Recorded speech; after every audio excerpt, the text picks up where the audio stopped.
ஆரம்பித்தோம். இது வரைக்கும் நாம் என்ன செய்யணும் அப்படின்னு பார்த்தோம். இனிமேல் உற்சாகமூட்டுங்கிற காரியங்களை தேவன் நமக்கு என்ன செஞ்சுருக்கிறார், தேவன் நமக்கு என்ன செஞ்சுருக்கிறாரு அப்படின்னு பார்க்க ஆரம்பிச்சிருக்கிறோம். தேவன் யார் அப்படின்னா, நம்முடைய தேவன் வந்து சர்வ வல்லவர். சொல்லுங்கள், நம்முடைய தேவன் யாருங்க? சர்வ வல்லவர், ஆம்னிபொட்டென்ட் காட் அப்படின்வாங்க. சர்வ வல்லமைனா அவரால் செய்ய முடியாத காரியம் ஒன்றுமே இல்லை, நத்திங் இம்பாசிபிள். இந்த உலகத்தில் பணத்தினாலேயோ அதிகாரத்தினாலேயோ சாதிக்க முடியாததெல்லாம் தேவனால் சாதிக்க முடியும். ஆமென். மரித்தோரை உயிரோடு கூட எழுப்ப முடியும். பிறவி குருடனுடைய கண்ணை என்ன பண்ண முடியும்? அவரால் திறக்க முடியும். தண்ணீரில் மேலே என்ன பண்ண முடியும்? நடக்க முடியும். குஷ்டரோகி அவரால் சுகமாக்க முடியும். வனாந்தரத்தில் போய் 5000 பேருக்கு சாப்பாடு போட முடியும். இருந்தால் ஒரு ஆமேன்னு சொல்லுங்கள். நம்ம எங்கன்னா ஊருக்கு எங்கன்னா போகிறோம் வச்சிங்களேன், புளி சோறு லெமன் சோறு தான் கட்டின்னு போவோம், கெட்டு போகக்கூடாது. அப்போ வந்து ஒரு சின்ன ஒரு தூக்கில், அந்த காலத்து தூக்கில் கட்டின்னு போயிட்டு கொஞ்சம் கொஞ்சமாக எடுத்து என்ன பண்ணுவாங்க, ஜனங்க போடுவாங்க. ஏய் வெளியே வந்துக்கிறோம் நிறையெல்லாம் கேட்கக்கூடாது, சும்மா சாப்பிட்டுக்கோன்னுவாங்க. ஆனால் இவரோ என்ன பண்ணார், நல்லா மீனும் ப்ரெட்டும் கொடுத்தார். நல்லா என்ன பண்ணார், மீனையும் ப்ரெட்டும் கொடுத்தார், வேண்டிய மட்டும் கொடுத்தார். இருந்தால் ஒரு ஆமேன்னு சொல்லுங்கள். எவ்வளோ சாப்பிட்றீங்களோ சாப்பிடுங்க. நீந்து போகிற அளவுக்கு என்ன பண்ணுறாங்க, வனாந்தரத்தில் போய் சாப்பிட வச்சார். இருந்தால் ஒரு ஆமேன்னு சொல்லுங்கள். அவரை செஞ்சது மாதிரி யாருமே என்ன பண்ண முடியாது, செய்யவே முடியாது. இருந்தால் ஒரு ஆமேன்னு சொல்லுங்கள். ஏன்னா அவர் சர்வ வல்லமை உள்ள தேவன். சொல்லுங்கள், சர்வ வல்லமை. நிறைய நேரத்தில் நமக்குள்ளே வந்து இந்த மனது தான் வந்து என்ன வந்து தேவனுடைய அந்த மிராக்களை பெற்றுக்கொள்கிறதுக்கு ஹிண்ட்ரன்ஸ் ஆகுதுன்னு சொல்லுவாங்க இங்கிலீஷில். ஹிண்ட்ரன்ஸ்னால் என்ன, ஸ்டம்பிளிங் பிளாக்குன்னு வாங்க, இன்னொரு வார்த்தை. தடை கற்களாக இருக்குது. நம்முடைய அற்புதத்தை பெற்றுக்கொள்ளுறதுக்கு இந்த மனது இருக்குது பாருங்கள். சொல்லுங்கள், மனது, எண்ணம், சிந்தனை இருக்குது பாருங்கள். இந்த மனது வந்து என்ன பண்ணுது, தேவனுடைய ஆசீர்வாதத்தை நம்முடைய வாழ்க்கையில் வருவதற்கு என்ன பண்ணுது, சில நேரத்தில் தடையாக இருக்குது. சில நேரத்தில் எப்படி மனுஷபூர்வமாக சில நேரத்தை சிந்திக்கிறோம், காரண காரியங்களை யோசிக்கிறோம். இதெல்லாம் ஒத்து வருமா? நாட்டு நிலைமையை பார்த்தீங்களா? நாட்டு நிலைமை 1100 1200 இருக்குது ஆட்டுக்கறி, இதை வச்சு பிரியாணி போட முடியுமா? அப்படி அதெல்லாம் முடியாது. நம்ம சிக்கனை போட்டு என்ன பண்ணலாம், முடிச்சிடலாம் அப்படின்னு நினைப்பாங்க. சில நேரத்தில் புரியாது, இதெல்லாம் நடக்குமா? ஆண்டவர்கிட்ட கேட்டாங்களே, என்ன கேட்டாங்க, எங்களுக்கு இந்த மண்ணாவை சாப்பிட்டு கொஞ்சம் கஷ்டமாக இருக்குது, கொஞ்சம் இறைச்சி கறியை கொஞ்சம் போடுங்களேன் அப்படின்னார். இறைச்சி கறியாக கேட்குறீங்க? ரைட். வனாந்திரத்தில் என்ன பண்ணார், ஒரே கீழ்காற்று தான். சொல்லுங்கள், ஒரே கீழ்காற்று தான். எல்லாம் காடைகள்லாம் வந்து என்ன பண்ணுது, 40 கிலோமீட்டருக்கு காடைகள் வந்து என்ன பண்ணுது, 3 அடிக்கு வந்து என்ன பண்ணுது, ரொம்பி போச்சு. எத்தனை படிக்குங்க? 3 அடிக்கு. ஹல்லேலூயா. ஏன்னா இவங்க 40 கிலோமீட்டர் சுற்றளவில் என்ன பண்ணுறாங்க, கிட்டத்தட்ட ஒரு 6 லட்சம் பேர் என்ன பண்ணுறாங்க அங்கங்கே. சரி, 6 லட்சம் 30 லட்சம் பேர், புருஷர்களே மொத்தம் 6 லட்சம் பேர், கிட்டத்தட்ட 30 லட்சம் பேர் என்ன பண்ணுறாங்க, ட்ராவல் பண்ணுறாங்க. யோசனை பண்ணி பாருங்கள். நம்ம ஒரு 2 லட்சம் 3 லட்சம் பேர் 10 லட்சம் எங்கன்னா வந்து ஒரு மாநாடு கூப்பிட்டாலே அது அவ்வளோ பிரம்மாண்டமாக இருக்குது. ஒரு 30 லட்சம் பேர் 40 வருஷமாக ட்ராவல் பண்ணுறாங்கன்னா அப்போ கண்ணால் யோசனை பண்ணி பாருங்கள், அது எவ்வளோ பெரிய பிரம்மாண்டமாக இருக்கும். இருந்தால் ஒரு ஆமேன்னு சொல்லுங்கள். என்னங்க, 30 லட்சம் பேர் 40 வருஷமாக பிரயாணம் பண்ணுறாங்க. அந்த பிரயாணம் எப்படி இருக்கும் பாருங்கள், ஒரு கிராண்டாக இருக்கும்னு பாருங்கள். என்ன இந்த காலத்தில், அந்த காலத்தில் வந்து என்ன கேமரா, அது என்ன சொல்லுவாங்க, அந்த பறக்கமே அந்த கேமரா, அந்த கேமராலாம் வந்து எடுத்து வச்சுருந்தா எப்படி இருந்திருக்கும் பாருங்கள். கழுகு பார்வை, அந்த பார்வை கேமரா சொல்கிறாங்க, அதை எடுத்து வச்சுருந்தா எப்படி இருக்கும். அப்போது 40 வருஷமாக அவங்களுக்கு சாப்பாடு போட்டார். 40 வருஷமாக சாப்பாடு போட்டார். எப்படி போட்டார்? Door delivery. என்ன டெலிவரிங்க? இவன் ஒன்றையும் பண்ண தேவையில்ல, வேலை செய்ய ஒன்றும் தேவையில்ல. காலங்காத்தால் எழுந்தோன்னு என்ன பண்ணணும், நல்லா ஒரு சட்டி எடுத்துக்கணும், கதவை திறந்தோன்னா வாசல்லையே என்ன பண்ண, டோர் டெலிவரியாக என்ன பண்ணணும், மண்ணாவை இருக்கணும். 3 வேலைக்கு எவ்வளோ தேவையோ என்ன பண்ணோம், அவ்வளோ வீட்டுக்கு தேவையோ எத்தனை ஓமரோ அத்தனை ஓமரோ எடுத்துக்கின்னு வந்து என்ன பண்ணணும், வீட்டுக்குள்ளே வச்சுக்கணும். ஒரு நாள் வரைக்கும் என்ன பண்ணணும், அது கிடவே கிடாது. 24 ஹவர்ஸா, 24 ஹவர்ஸ் வரைக்கும் அதுக்கு கெடுற தன்மை கிடையாது. ஃப்ரிட்ஜு கிடையாது, இடு கிடையாது, அந்த மாவு கெடவே கிடையாது. அட்டகாசமாக இருக்கும், எல்லாம் சாப்பிடுவாங்க. இப்படி சாப்பிட்டு உங்களுக்கு கேட்டாங்க, என்னப்பா இது ஒரே வெறுப்பாகுது, கொஞ்சம் கறி சோறு போடுங்களேன் அப்படின்னாரு. சொல்லுங்கள், கொஞ்சம் கறி சோறு போடுங்கன்னாரு. அப்போது கறி சோறு போடணுன்னா அப்போ மோசையெல்லாம் கேட்குறான். என்னையா கேட்குறான்? ஆண்டவரே, இந்த ஜனங்க சாப்பிட்றதுக்கு அளவு இருக்காது. நாட்டில் இருக்கிற மீனையே எடுத்துன்னு வந்து போட்டாலும், காட்டில் இருக்கிற ஆடு மாடு போட்டால் கூட இந்த ஜனங்களுக்கு என்ன பண்ணாது, பத்தாது. பயங்கரமான தின்னாங்கூலி ஜனங்க இதுங்க. ஒவ்வொருத்தனும் என்ன பண்ணுவான், நல்லா 2 கிலோ 3 கிலோ சாப்பிடுவான். இவனுக்கு கறியெல்லாம் போட்டு என்ன பண்ண முடியாது, ஒத்தே வராது, கம்பெனிக்கே கட்டாது. ஆண்டவரே, எப்படி முடியும் ஆண்டவரே? அப்போது கர்த்தர் கேட்குறார் மோசேவை பார்த்து, ஏய் மோசே, என் கை குறுகி போச்சுன்னு பார்க்குறியா?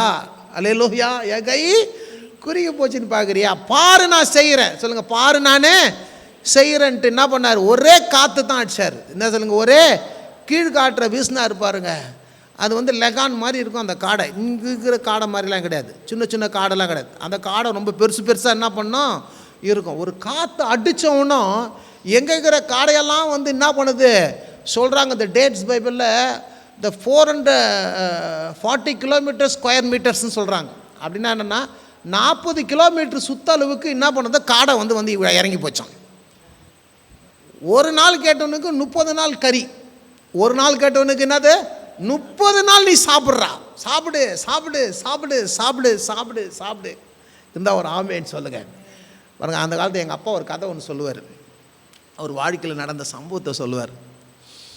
எங்கள் அப்பாவுக்கு மச்சான் இருந்தார். எங்கள் மாமா, தாய் மாமா ஒருத்தர் இருந்தார். சின்ன தாய், நிறைய இருந்தாங்க தாய் மாமா. கடைசி தாய் மாமா ஒருத்தர் இருக்கிறார். எங்கள் அப்பாவுக்கு வந்து மாம்பழம் வாங்கின்னு வந்தோன்னும் அவர் வந்து கொஞ்சம் என்ன சொல்லுவாங்களாம், சாப்பிட்றதுல ரொம்ப வாஞ்ச பரப்பாராம். பரன்னு என்ன பண்ணுவாராம், பரப்பாராம்.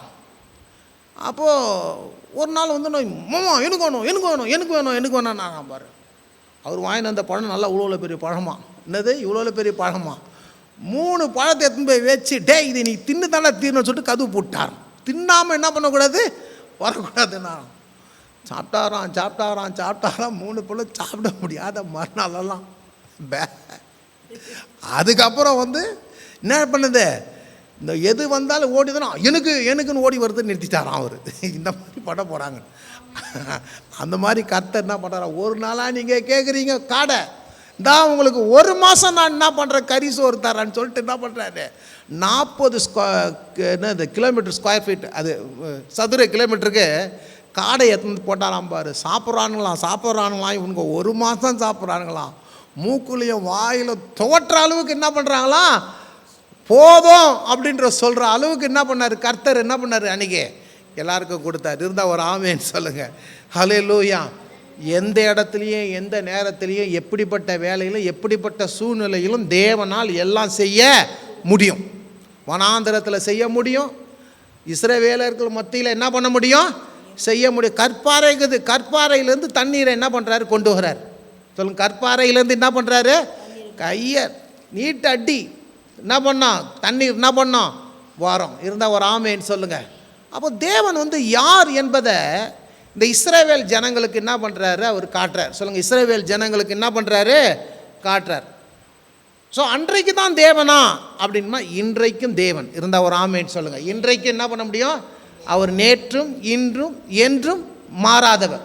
எபிரேயர் நிருபத்தில் சொல்லுது, என்னது, நேற்றும் இன்றும் என்றும் மாறாத. நான் கர்த்தர், நான் மாறாதவர். சொல்லுங்கள், நான் கர்த்தர். அப்போ அன்றைக்கு அவருக்கு செஞ்சிருக்க முடியும்னா இன்றைக்கும் நமக்கு செய்ய முடியும். இருந்தால் ஒரு ஆமேன்னு சொல்லுங்கள்.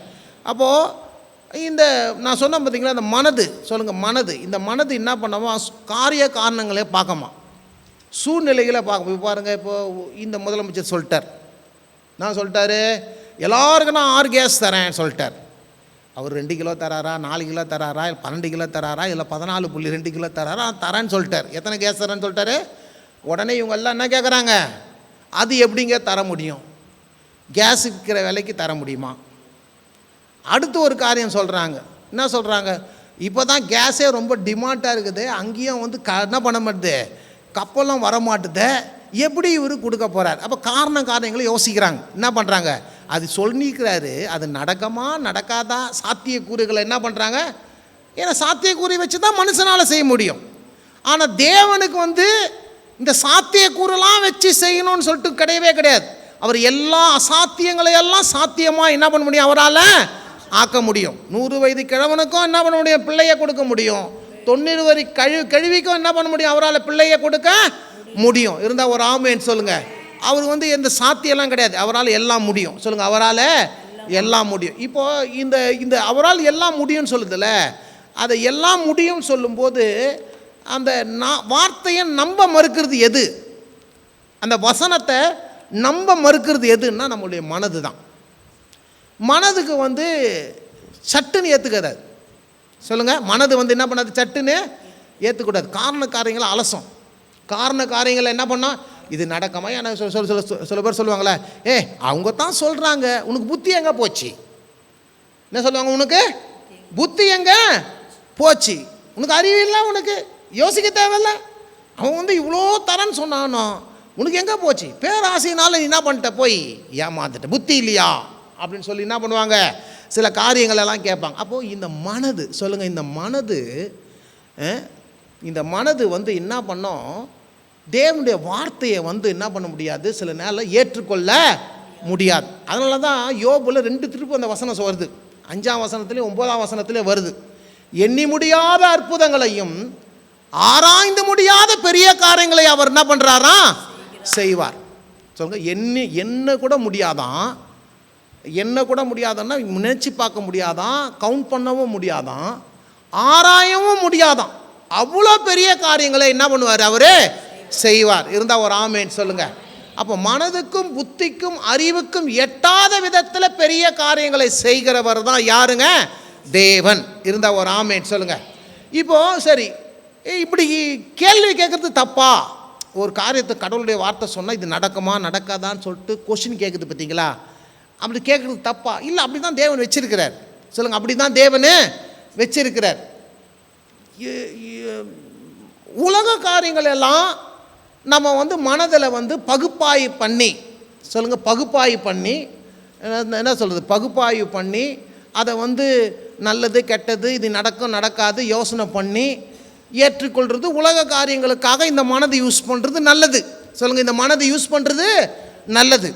ஆனால் தேவனுக்கு அடுத்த காரியங்களை, தேவனுடைய வாக்கு தத்தம் ஒன்று செய்வேன் என்று சொல்லும்போது அப்போ புத்திக்கும் மனதுக்கும் சொன்னாதான் நான் நம்புவேன் அப்படின்னு சொல்லிட்டு நம்ம என்ன பண்ணக்கூடாது, சொல்லக்கூடாது. எத்தனை பேருக்கு விளங்குது நான் சொல்கிறது?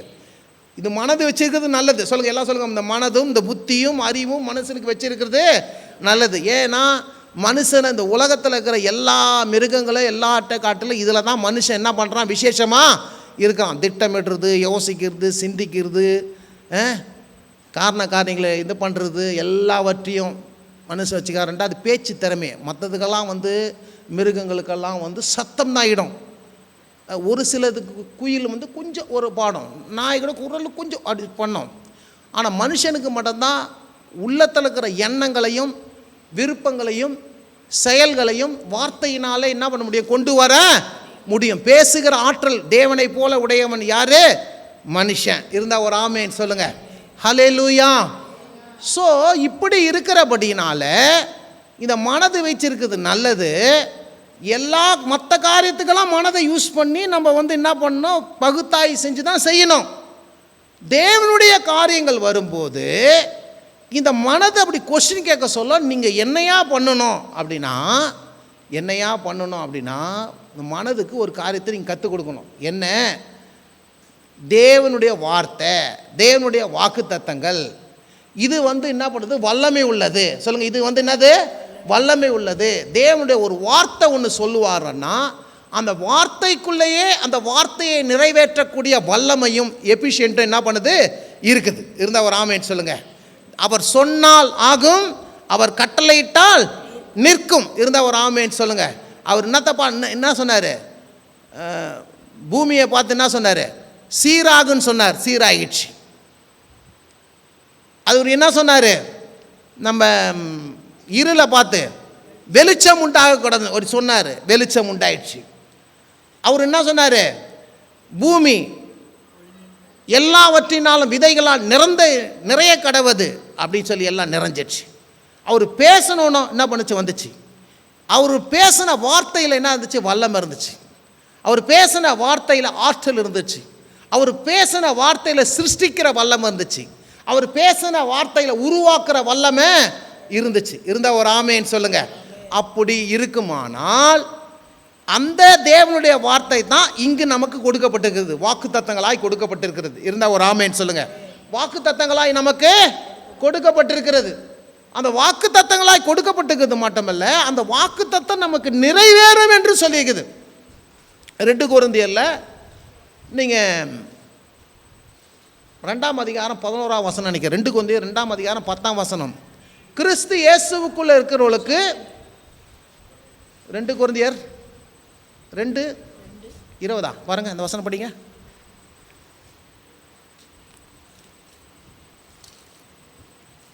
வாசிங்க.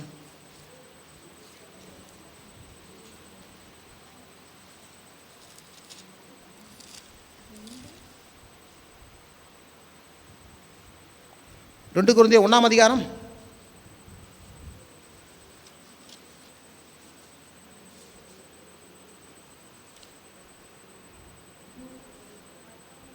19 வாசிங்க.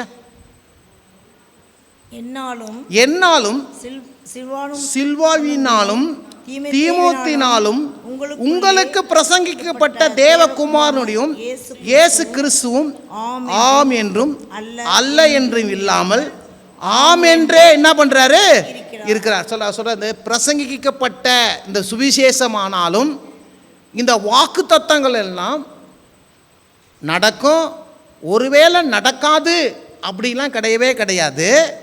அது ஆம் என்றும் ஆமேன் என்றும் தான் என்ன பண்ணுது இருக்கிறதுன்னு சொல்லிட்டு 20 எல்லாம் சரி. எங்களால் தேவனுக்கு மகிமை உண்டாகும்படி தேவனுடைய வாக்கு தத்தங்கள் எல்லாம் கிறிஸ்து இயேசுவுக்குள் ஆம் என்றும் அவருக்குள் ஆமேன் என்றும் இருக்குது. பாருங்க, இது என்ன சொல்லுதுன்னா, இஸ்ரவேலருக்கு மாத்திரமில்லை அந்த வாக்கு தத்தங்கள், இயேசு கிறிஸ்துவை விசுவாசிக்கிற ஒவ்வொருவருக்கும் இந்த வாக்கு தத்தங்கள் ப்ராமிசஸ். சொல்லுங்க, இந்த வாக்கு தத்தங்கள் என்னதுங்க? ப்ராமிசஸ். ஆம் என்றும் ஆமேன் என்றும் இருக்கிறது. சொல்லுங்க, ஆம் என்றும் இருக்கிறது. என்ன பண்ணுது? ஆமேன் என்றும் இருக்கிறது. இருந்தா ஒரு ஆமேன் சொல்லுங்க. அதனால தான் வேதம் சொல்லுது, ஆசீர்வாதத்துக்கு நிபந்தனை உண்டு, வாக்கு தத்தங்களுக்கு நிபந்தனை கிடையாது. சொல்லுங்க, வாக்கு தத்தங்களுக்கு என்ன கிடையாதுங்க? No conditions. பிளஸ்ஸிங்க்கும் மற்ற காரியங்களுக்கும் நம்முடைய நிபந்தனை உண்டு. நான் இதை செய்வேன், நீங்கள் இதை செய்யும் போது நான் இதை செய்வேன் அப்படின்னு சொல்கிறது நிபந்தனை உண்டு. ஆனால் வாக்கு தத்தங்களுக்கு நோ நிபந்தனை. என்னது? நிபந்தனையே கிடையாது. நிபந்தனையே கிடையாது. அது எப்படி நிறைவேறும் அப்படின்னா, ஆம் என்றும் ஆமேன் என்றும் இந்த 3000 சில்லற வாக்கு தத்தங்கள் இருக்குது. சொல்லுங்க, வாக்கு தத்தங்கள் என்ன பண்ணுது? 3000 சில்லற வாக்கு தத்தங்கள் இருக்குது. இந்த வாக்கு தத்தங்கள் எல்லாம் நமக்கு நிறைவேறும். இஸ்ரவேலருக்கு மாத்திரமல்ல, இயேசு கிறிஸ்துவை ஏற்றுக்கொண்டு விசுவாசிக்கிற ஒவ்வொருவருக்கும் நிறைவேறும். சொல்லுங்க, ஒவ்வொருவருக்கும் நிறைவேறும். இருந்தால் ஒரு ஆமேன் சொல்லுங்க. ஒவ்வொருவருக்கும் என்ன பண்ணும்? நிறைவேறும். எத்தனை பேருக்கு விளங்குது நான் சொல்றது? வாக்கு தத்தங்கள்லாம் நிறைவேறும். உன்னை வாளாக்காமல் தலையாக்குவார், நிறைவேறும். உன்னை கீழாக்காமல் மேலாக்குவார், நிறைவேறும். நீ வருகையிலும் ஆசீர்வாதமாய் இருப்பாய், போகையிலும் ஆசீர்வாதமாய் இருப்பாய், நிறைவேறும். இருந்தா ஒரு ஆமேன் சொல்லுங்க. நீயும் அநேக ஜாதிகளுக்கு கடன் கொடுப்பாய், நீ கடன் வாங்காது இருப்பாய், நிறைவேறும். இருந்தா ஒரு ஆமேன் சொல்லுங்க. அது இஸ்ரவேலருக்கு மாத்திரமல்ல, யூதருக்கு மாத்திரமல்ல, இயேசு கிறிஸ்துவை ஆண்டவராய், இரட்சகராய், மீட்பராய், தெய்வமாய் விசுவாசித்து அவரை ஏற்றுக்கொண்டு ஞானஸ்நானம் எடுத்து கர்த்தருடைய பந்தியில பங்கு பெறுகிற ஒவ்வொருவருக்கும் அது என்ன பண்ணுது? சொந்தமாகிறது. இருந்தா ஒரு ஆமேன் சொல்லுங்க. ஹல்லேலூயா. அது நமக்கு இந்த வாக்கு தத்தங்கள் என்ன இருக்குதுங்க? மனது சொல்லலாம், இது முடியாது, நடக்காது, எப்படி முடியும், ஏது முடியும், மனது 1000 கொஸ்டின் கேட்கும். ஆனால் இருதயம் விசுவாசிக்கணும். இருந்தா ஒரு ஆமேன் சொல்லுங்க. மனது கேள்வி கேட்கலாம், நம்ப மறுக்கலாம், ஆனால் இந்த வாக்கு தத்தங்கள்லாம் நமக்கு நிறைவேறும். வாக்கு தத்தங்கள் எல்லாம் எப்படி நிறைவேறும் அப்படின்னா, எபிரேயர் 6ஆம் அதிகாரத்தை எடுத்துக்கொள்ளுங்க. எபிரேயர் 6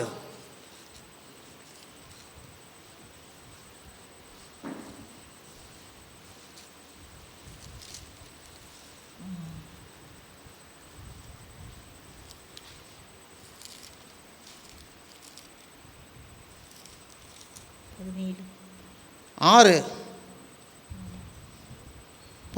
வாசிங்க. நீங்கள் அசதியாயிராமல் சொல்லுங்க, பக்கத்துல நீங்க அசதியாயிராமல் வாக்குத்தத்தமான ஆசீர்வாதங்கள் சொல்லுங்க, வாக்குத்தத்தமான ஆசீர்வாதங்கள். பக்கத்துல சொல்லுங்க, வாக்குத்தத்தமான ஆசீர்வாதங்கள். பக்கத்துல சொல்லுங்க, வாக்குத்தத்தமான ஆசீர்வாதங்கள். இந்த வாக்குத்தத்தங்கள்லாம் என்னதுங்க? ஆசீர்வாதம். பக்கத்துல சொல்லுங்க, வாக்குத்தத்தம்லாம் என்னதுங்க? ஆசீர்வாதம். ஆசீர்வாதம். தேவன் வந்து கவனிங்க கவனிங்க கவனிங்க, லிசன் லிசன் லிசன். ஆசீர்வாதத்தை அப்படியே தர மாட்டார்.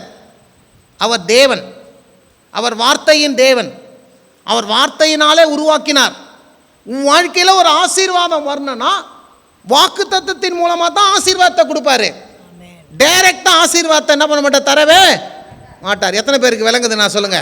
முதல் வந்து ஆசீர்வாதம் வரத்துக்கு முன்னே வாக்கு தத்தம் வரும். வாக்கு தத்தத்தை விசுவாசிக்கும் போது ஆசீர்வாதமாக மாறும். எத்தனை பேருக்கு விளங்குறவங்களாம் ஒரு ஆமேன்னு சொல்லுங்க. ஹல்லேலூயா. தேவன் வந்து நேரடியாக என்ன பண்ணுறது இல்லை, நேரடியாக இதெல்லாம் தர்றது கிடையாது. எதை தர்றாரு? நேரடியாக வாக்கு தத்தத்தை தர்றாரு. இருந்தால் ஒரு ஆமேன்னு சொல்லுங்க. வாக்கு தத்தமான ஆசீர்வாதங்களை விசுவாசத்தினாலும் நீடிய பொறுமையினாலும் சுதந்திரத்துக் கொள்ளுவர்களாய் பின்பற்றுவர்களாய் இருந்து. அல்லேலூயா. விசுவாசமும் நீடிய பொறுமை உள்ளவர்களும் வாக்குத்தத்தமான ஆசீர்வாதங்களை என்ன பண்ண முடியும்? சுதந்திரித்துக் கொள்ள முடியும். இருந்தா ஒரு ஆமேன் சொல்லுங்க. உன் பாத்திரம் நிரம்பி வழியும். எத்தனை பேர் விளங்குதுங்க? உன் பாத்திரம் நிரம்பி வழியும். பக்கம் சொல்லுங்க. ஹல்லேலூயா சொல்லுங்க. நிரம்பி வழியும். என் பாத்திரம் நிரம்பி வழியும். என் ஆலையிலே திராட்சரசம் புரண்டோடும். என் நீதியின் விளைச்சலை எல்லாம் வர்த்திக்க செய்வார். சொல்லுங்க, என் பாத்திரம் நிரம்பி வழியும். எனக்கு நன்மையும் கிருபையும் தொடரும். என் ஆலையிலே திராட்சரசம் புரண்டோடும். என் நீதியின் விளைச்சலை எல்லாம் வர்த்திக்க செய்வார். அப்ப பாருங்க, இந்த வாக்குத்தத்தமான ஆசீர்வாதம் ஒன்று சொல்லுது, உனக்கு நிறைவை தருவேன். சொல்லுங்க, உனக்கு நிறைவை. பக்கம் சொல்லுங்க, நிறைவை தருவேன், ஏராளத்தை தருவேன், தாராளத்தை தருவேன், போதுமானதுக்கு மேலா தருவேன். சொல்லுங்க, போதுமானதுக்கு மேலா தருவேன், நினைப்பதற்கு வேண்டுவதற்கு அதிகமாக தருவேன். ஹல்லேலூயா. நிரம்பி வழியும்படி. அதான் சொல்ல, அமுக்கி குலுக்கி சரிந்து விழும்படி நன்றாய் அளந்து மடியிலே போடுவார்கள். சொல்லுங்க, அமுக்கி குலுக்கி சரிந்து விழும்படி நன்றாய் அளந்து உன் மடியிலே போடுவார்கள். எத்தனை பேர் விசுவாசிக்கிறீங்க? அப்போ தேவனுடைய காரியங்களை ஒரு காரியத்தை நீங்கள் கொண்டு வரேன், என்ன கொண்டு வரணும் மனசில் புரியணும். தேவன் எப்படி தருவார் அப்படின்னா, கொஞ்சமாக தருவான்னு சொல்கிறான். இல்லைங்க, தேவையானது வரைக்கும் தான் தருவான்றான். சில பேர் சொல்லுங்க, கொஞ்சமாக தான் தருவான்றான், தேவையானது வரைக்கும் தான். நான் என்ன சொல்கிறேன், அவர் கொஞ்சமாக தருகிறவல்ல, தேவையானதற்கு தருவதில்ல, அவர் நீ கேட்பதற்கு நினைப்பதற்கு அதிகமாய் நிரம்பி வழிகிற அளவுக்கு தான் தருவார். இது விளங்க மாட்டுது. அது எப்படிங்க?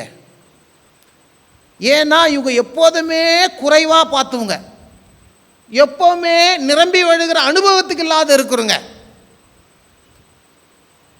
இது போதாதா அப்படின்னு நினைக்கிறேன். நான் பண்ணுற தேவன் என்னை எப்படி இருக்க விரும்புகிறார்? What is the stand of the god? என்னை குறித்து, என்னுடைய பொருளாதாரத்தை குறித்து, என்னுடைய மெட்டீரியலை குறித்து தேவனுடைய ஸ்டாண்ட் என்ன, அவருடைய அபிப்பிராயம் என்ன, அவர் எதை விரும்புகிறாரு? எனக்கு எல்லாம் நிறைஞ்சி வழங்கணும்னு விரும்புகிறார். அல்லேலூயா. துணி நிறைஞ்சி வழிஞ்சுன்னா நம்புகிறான். ஆமாம் ஆமாம், பீரோவில் வைக்கிற அளவுக்கு துணி இருக்குது, போதும்பா, இதுக்கு மேலே வாங்க தேவையில்லப்பா, எல்லாம் தூக்கி தூக்கி வெளியே போட்டு வாங்கலாம். ஏன் நிறைய புடவை இருக்குது, நிறைய ட்ரெஸ் இருக்குது, வைக்கிறதுக்கு என்ன இல்லைங்க, பீரோ இல்லை, துணி அங்கே இங்கே சதையுதுப்பா. எத்தனை பேர் சொல்கிறீங்க? ஹல்லேலூயா. ஆண்டவர்னா உனக்கு 4 ட்ரெஸ்ஸு போதுன்னா வேறு 4 ட்ரெஸ்ஸாக கொடுத்துக்கிறாரு.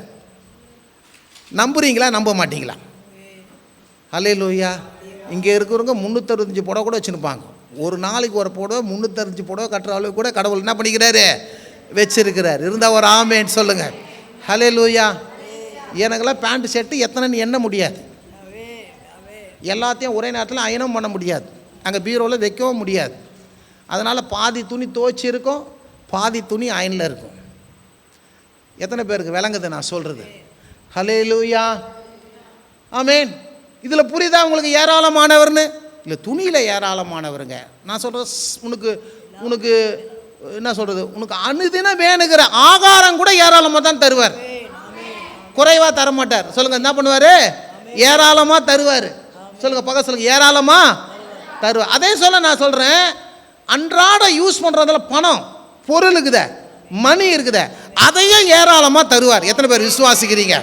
ஹல்லேலூயா. இது விளங்க மாட்டுது. துணி நிறைய தருவார்னா ஒத்துக்கிறான்றான், சாப்பாடு கூட நிறைய தருவார்னா ஒத்துக்கிறான், மணி தருவார்னா அது எப்படி தருவார்னு கேட்குறான். ஹோய், அதெல்லாம் தர சொல்லி இதை தர அவரால் முடியாதா? எத்தனை பேருக்கு விளங்குதுங்க நான் சொல்கிறது? முடியும். சொல்லுங்க, முடியும். ஹல்லேலூயா. சொல்லுங்க, முடியும். ஏராளமாக தர முடியும். ஹல்லேலூயா. 2-3 உதாரணத்தை அப்படியே காமிச்சிட்டு போவோம். ஏன்னா இது நீங்கள் இந்த மனது சில பேருக்கு பிளாக்ஸாக இருக்குது. எப்படி இந்த இருதயத்துக்கு போகிற ரத்த குழையில் பிளாக்ஸ் இருந்தால் இருதயத்துக்கு ஒழுங்காக ரத்தம் போகாதான். மனதில் சில விதமான தடைகள், அந்த தடை எடுத்து போட்டால் தான் ஆசீர்வாதம் வரும். எத்தனை பேருக்கு விளங்குதுங்க? ஹல்லேலூயா. கவனிங்க கவனிங்க கவனிங்க கவனிங்க கவனிங்க கவனிங்க. டீச்சர் சொல்கிற மாதிரி சொல்கிறேன், கவனிங்க. ஹல்லேலூயா. அவர் ஏராளமானவர், அவர் தாராளமானவர், அவர் போதுமானவருக்கு மேலானவர். ஆமென். முதல்ல நீங்கள் நான் சொன்ன பார்த்தீங்களா, அவர் முதல்ல எகிப்திலேருந்து புறப்பட சொல்ல இவங்களை வெறுங்கையோடு அனுப்பலை. சொல்லுங்கள், வெறுங்கையோடு அனுப்பலை. வெள்ளியும் பொன்னையும் சட்டையும் துணியையும் ஆடு மாடுகளையும் அவர்கள் என்ன பண்ணாங்க? ஏராளமாக எடுத்துன்னு போனாங்க. 400 வருஷமாக ஒன்றுமே இல்லை. சொல்லுங்க, 400 வருஷமாக ஒன்றுமே இல்லை. ஆனால் முதல் தேவன் இவங்களை புறப்பட சொல்ல தந்தது என்ன தெரியுமா? வெள்ளியோடு பொன்னோடு சட்ட துணியோடு ஆடு மாடுகளோடு கூட கழுத ஒட்டகங்களோடு கூட தான் என்ன பண்ணுறாரு? புறப்பட பண்ணினார். இருந்தால் ஒரு ஆமென் சொல்லுங்க. நீ ரட்சிக்கப்பட்ட உடனே ஆண்டவர் உனக்கு முதல்ல தருகிற ஆசீர்வாதமே என்ன தெரியுமா? வெள்ளி பொண்ணு தான். எத்தனை பேருக்கு விளங்குதுங்க? அது எவ்வளோ தருவார்? ஏராளமாக மூட்டை மூட்டையே எடுத்துன்னு போகிற அளவுக்கு தருவார். எத்தனை பேருக்கு விளங்குறவங்களாம் ஒரு ஆமேன்னு சொல்லுங்கள். இவன் ஏராளமாக எடுத்துன்னு போனதுக்கு தான் இவன் என்ன பண்ணுறான்? கூடாரத்தை அங்கே அந்த அந்த ஆலயத்தை கட்டுறதுக்கு கூடாரத்துக்கு என்ன பண்ணுறான்? அள்ளி அள்ளி கொடுக்குறான். இருந்தால் ஒரு ஆமேன். மோசே போதும் போதும்னு சொல்கிற அளவுக்கு கொடுத்தான். எத்தனை பேருக்கு விளங்குது நான் சொல்கிறது? ஹல்லேலூயா. விளங்குறவங்களாம் ஒரு ஆமேன்னு சொல்லுங்கள். ஹல்லேலூயா. வெள்ளி பொண்ணெல்லாம் ஏராளமாக கொடுத்தார், சட்ட துணியெல்லாம் கொடுத்தார். ஆனால் அந்த சட்ட துணி அந்த கொடுத்தோன்னா அந்த சட்ட துணியை போட்டான் பாரு இவனுக்கு. 40 வருஷம் போட்டால் கூட அந்த சட்ட துணி என்ன பண்ண மாட்டல, வெளுக்கலை. இருந்தால் ஒரு ஆமேன்னு சொல்லுங்கள். சட்ட துணியெல்லாம் நிறைய கொடுத்தார், வெள்ளி பொண்ணெல்லாம் ஏராளம் கொடுத்தார். சாப்பாடு மட்டும் அன்னைக்கு தேவையானதை கொடுத்தாரு. இருந்தால் ஒரு ஆமேன்னு சொல்லுங்கள். ஏன்னா வனாந்திரத்தில் துணியை என்ன பண்ண முடியாது? ரெடி பண்ண முடியாது. வனாந்திரத்தில் வெள்ளியை பொண்ணியை ரெடி பண்ண முடியாது. வனாந்திரத்தில் போகிறதுக்கு இவங்களுக்கு தேவையான பால் ஆடு மாடு இதெல்லாம் என்ன பண்ண முடியாது. முதல்ல இங்கேருந்து போக சொல்லவே எல்லாத்தையும் என்ன பண்ணார்? மொத்தமாக எல்லாருக்கும் அள்ளி அள்ளி கொடுத்துட்டார். இருந்தால் ஒரு ஆமேன்னு சொல்லுங்கள். ஹல்லேலூயா. 40 வருஷத்துக்கு தேவையான எல்லாம் பெருகின் போகுது. திரளான ஆடுகள் போகுது, மாடுகள் போகுது, ஒட்டகங்கள் போகுது, கழுதைகள் போகுது. ஒவ்வொரு அந்த ஒட்டகம் கழுதை மேலே எல்லாம் ஒவ்வொருன்னு என்ன பண்ணுறான்? ஏராளமான ட்ரெஸ்ஸை வச்சுன்னுக்கிறான். அதில் எப்போ பார்த்தாலும் வெள்ளியும் பொண்ணும் தொங்குது. எல்லாம் ஸ்டோர் ஹவுஸ் எல்லாம் என்ன பண்ணுது? பாத்திரம் பண்டங்கண்டம் எல்லாம் என்ன பண்ணுது? எல்லாம் தொங்குது ட்ராவல் பண்ணுறதுக்கு. இருந்தால் ஒரு ஆமேன்னு சொல்லுங்கள். ஹல்லேலூயா. ஆனால் சாப்பாடு மட்டும் டெய்லி காலையில் என்ன பண்ணுறான்? அவனுக்கு சாப்பாடு. இப்போ என்ன பண்ணுறான்? அவன் 40 நாள் பிரயாணம் பண்ண டென்ட்டில் இருக்கிறான். எல்லாரும் என்ன பண்ணுறான்? கூடாரத்தில். 40 நாள் பிரயாண வாழ்க்கை இருக்க சொல்ல டென்ட்டில் தானே இருக்க முடியும், கட்டின வீட்டில் இருக்க முடியும். இவன் பார்த்தான், அப்போது ஆபிரகாம் கூடாரவாசி, நானும் கூடாரவாசி.